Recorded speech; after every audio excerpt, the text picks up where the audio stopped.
The Objective News Network, Reparations for Slavery and Genocide. Hello, this is Hnatio reporting for the Objective News Network. Today we are going to talk about an issue that is fraught with sensitivity because it involves something called human dignity and the self-worth of all people whose ancestors have been held as slaves, been the victims of genocide, or otherwise held down under the boot of repression. In the case of slavery, and even worse, genocide, it has been around for a very, very long time. 6800 BC. The world's first city-state emerges in Mesopotamia. Land ownership and the early stages of technology bring war, in which enemies are captured and forced to work under slavery. 2575 BC, Temple Art celebrates the capture of slaves in battle. Egyptians capture slaves by sending special expeditions up the Nile River.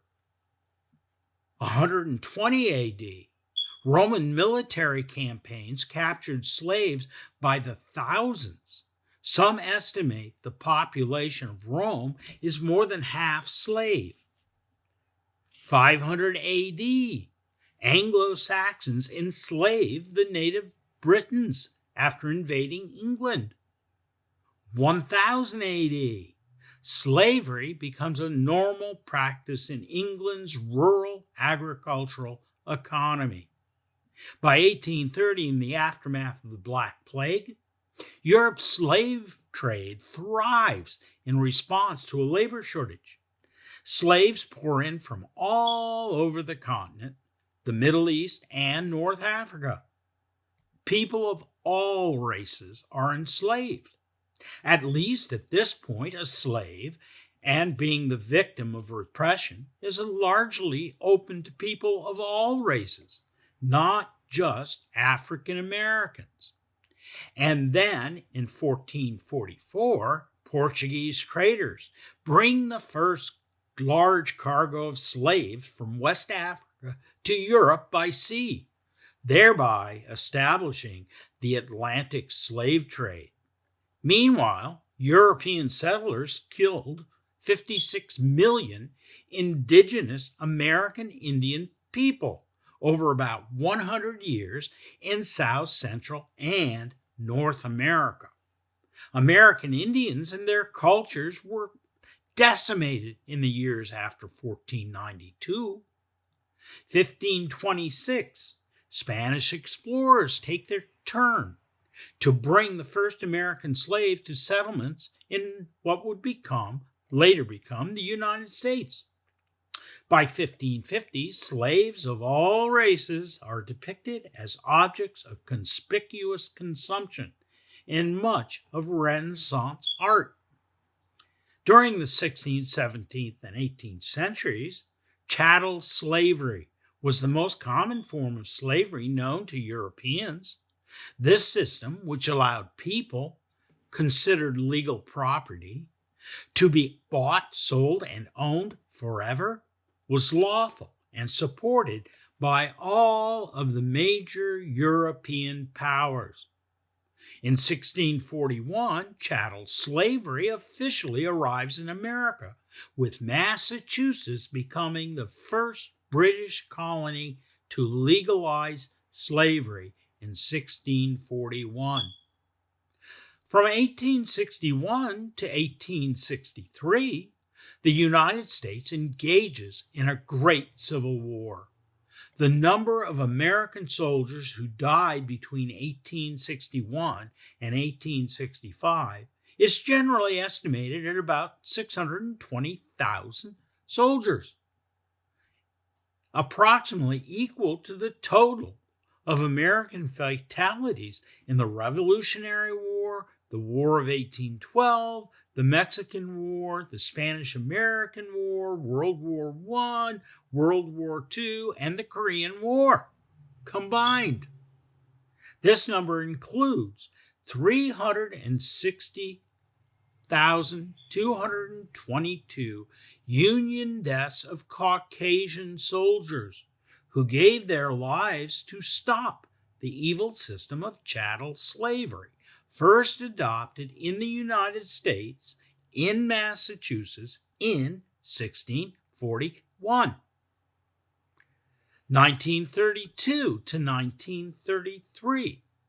The term Holodomor, or death by hunger in Ukrainian, refers to the starvation of millions of Ukrainians as a result of Soviet policies. 1942 to 1945, approximately 11 million people died during the Holocaust. 1940s and 1950s, 45 million people are murdered at the hands of Communist Chinese leader Mao Zedong during the Great Leap Forward. From 1975 to 1979, 1.5 to 2 million people died at the hands of Khmer Rouge in Cambodia. Nearly a quarter of Cambodia's total population in 1975. So, all races of people at some point in history have been the victims of slavery, and even worse. According to this recent report from The Hill, California has created a reparations task force that will vote on a series of proposals that could see descendants of slavery living in the state each receiving up to $1.2 million apiece. To quote the article from The Hill, 160 years after the abolition of slavery, its badges and incidents remain embedded in the political, legal, health, financial, educational, cultural, environmental, social, and economic systems of the United States of America, close quote, the task force said. In a series of documents published last week, the task force indicated it will vote this weekend to recommend the state of California officially apologize for racism and slavery and offer down payments of varying amounts to eligible Black residents. The proposals could cost more than $800 billion if they become law. So, should the ancestors of slavery, genocide, and repression in the past be paid reparations? Truly a difficult question to answer. Not a question of whether they deserve it or not, just a question of can we afford it? And why shouldn't the residual problems of slavery be a shared responsibility by Britain, Spain, the Portuguese, and other European powers who first created the chattel system of slavery for African American citizens that the British forced on colonists as an economic mandate of the time? And what about the Native American Indian? Shouldn't they too receive reparations? Or how about the survivors of the Holodomor? Shouldn't the Russians pay for what they did and continue to do to the country of Ukraine? And the list goes on forever.